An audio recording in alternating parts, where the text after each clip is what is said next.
Plaintiff David Griffin says he was addicted to crystal meth for 10 years, and as a result, he has suffered permanent damage. David claims his son was friends with the defendant's son, but he's suing because he claims the defendant's son wrecked his car.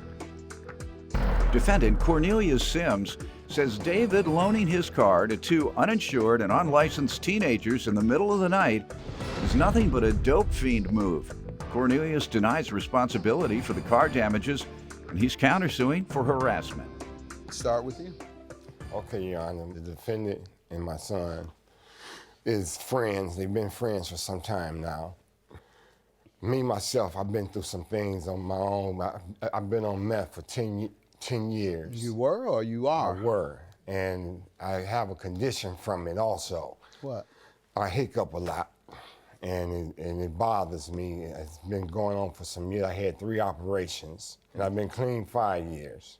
Yeah, good to hear that, but I hate to hear that you had permanent damage. Yes, I am. That happens. Yes. People who use crack for extended number of years, a lot of them have long-term health problems, permanent long-term health problems. Exactly. Weed head, it messes with their memories. That's why you gotta have a calculator. You can't even remember how to add. So, all right, good to know you overcame it. And the defendant, you know him as well? Not really long, just a couple of times run-ins. All right, what do you want to tell me, sir, by way of background? Well, first of all, I met him maybe a couple of years ago in passing. My son said this is Davion's father, Dave. Your son and his son are friends? Our friends, exactly. I know that he's a former drug user. And to me, this whole situation is more like what I call, and my mother would say, a dopamine move. And the reason why I say that, who gives unlicensed children, teenagers, a car that's uninsured in the middle of the night to drive? He knew he didn't have a license? He knew, yes. Okay. No, all right. I didn't. Let's get to what you're suing him about. You're suing him about the car. Okay, June 18th, it was around 12:30 midnight. So I let his son, the defendant's son, borrow my car. How old is the defendant's son? 18 years old. To go where? At Over a girl 12:30 a.m. Over a girl house. I told him to have it back by 2 o'clock a.m.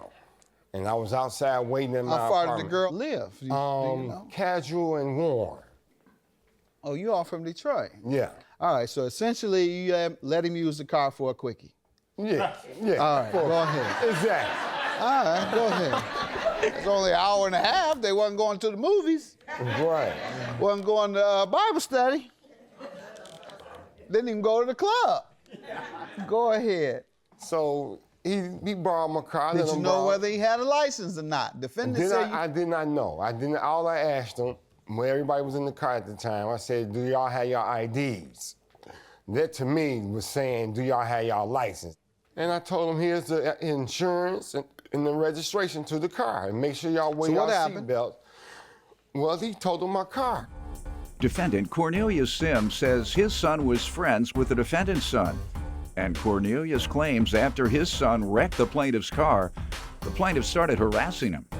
First you said this. You say, I told his son he could go visit his girlfriend. Right. That gave me the impression that you gave it to his son and his son went alone.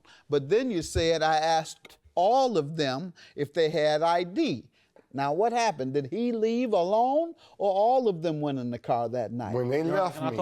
Yeah, come on now. Yeah. State your name. My name is Davion. So tell me what happened in terms of leaving with the car. Well, in terms of leaving with the car, that I actually drove the car around the corner to his friend's house. And after that, he drove the car back home, dropped me and my cousin off. And after that, it was around almost 2 a.m. My dad called and asked, can he bring the car back? So I gave him directions back to my dad's house. I told him to go down Dickerson. And he actually goes out to Royal Oak, Michigan, which is nowhere near Dickerson. For another girl. Yeah, you got a lot of women, Doc. You got a lot of women. Go ahead. To meet a friend of mine, and he actually meets him. And my cousin actually went along with him. So I was like, so you don't need to bring all this up. You need to leave that second trip alone. All right. Because why he got to go across town to Royal Oak to meet one of your friends at 2 in the morning? He wasn't going over there to read the Bible either. And if it wasn't a girl, I know that he going over there to get a bag of weed. You need to just leave that alone. You know the judge know what time it is. I know that's Anytime right. you leaving at 2 a.m. to go over my buddy's house. Well, he left. He met another friend, and You should let him sit down. Now he on his third friend. No, it's Because the same friend. the second friend had run out in Royal Oaks. He said, well, I don't have no more man, but my man got something over to so-and-so. So now you going over to the third friend's house, the cop. Now, did he have anything? There's no third friend. Sorry. All right, so my man took care of him. The second one. All right, good enough. All right, at least he got his weed. Go ahead. While driving, Cornelius actually was on the freeway, and he actually was doing over the speed limit. Yeah, have off that weed. I got it, sir. And he totaled the car, obviously, because I'm sure 4949. All right, and you're suing the father. Why? What does he have to do with it? He's the guardian, and he stay under his roof of his house, and he takes care How of old him. is your son? 17. Okay. When he turns 18, are you going to be responsible for everything he does? If he doesn't pay his cell phone bill and they want to sue somebody for the bill, are you going to be responsible? It depends on what the situation. Give me an example of when you would pay. When I know it's his fault. Okay, well, you're a good dad. Yeah. Well, that's not the law, however. And he obviously don't want to be responsible for what his 18-year-old son does. His 18-year-old is an adult, so you should have sued him. Why haven't you sued him? Because I tried to get money out of him, and I didn't get. Tried to get it out of him. He ain't pay you either. No, this is where we at now, you know. So, Sir, what do you want to tell me? So here I am on the 18th. Just get to the point. On the 18th, I'm dreaming. I literally was dreaming that my son and his friends were in a car accident. You dreamed that? I get a call at 4:15 in the morning Wow. from one of the young men. And he says, Mr. Sims, Corn has been in a bad car accident. The car is totaled, but he's okay. And I'm like, where y'all at? I'm still thinking I'm dreaming. He said, we're at the door. I go down to the door with the phone still in my hand. They come in. They start talking about what happened. Everybody's emotional, thinking about what could have happened, telling me the story about what went down. I'm still thinking I'm dreaming till I go upstairs and wake my wife up and tell her, and she starts crying and, getting all upset. Right. And I'm like, oh my God. And then, so then the day goes on. He instructs Davion to call the tow companies to see, or call the police station and see if they towed it. Well, they did. We get back to the house, and the first thing he says to me, to his apartment, well, between you and your son, y'all going to have to come up with $5,000. I said, hold up. My son is 18 years old. I am not responsible for you giving him your uninsured car. I said, this is what I'm going to do as a courtesy to you. I'm going to get this money together to get your car out of pound. I'm going to do that for you.